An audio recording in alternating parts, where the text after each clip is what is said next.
Русский дом деген нәрсе бар. Білесіздер баршаңыз оны. Мінекей сондай нәрсе мынау Қырғызстанда.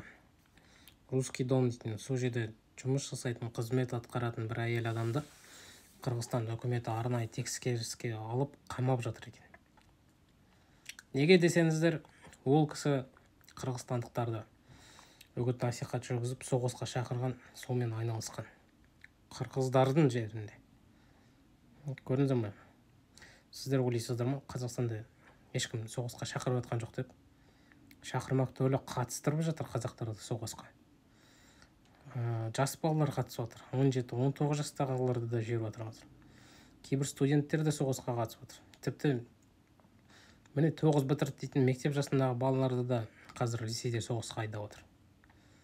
Өте қауіпті нәрсе. Русский дом, русская община, скинхед, бритоголовый, анау-мынау, оларда сұмдық көп нәрсе айта берсек. Және қазір емін еркін жаңағыдай кезіндегі постсоветтік Ресей империясына бағынышты СССР-дің құрамында болған елдерде бұлар соғысқа тарту қызметін өте жақсы атқарып жатыр.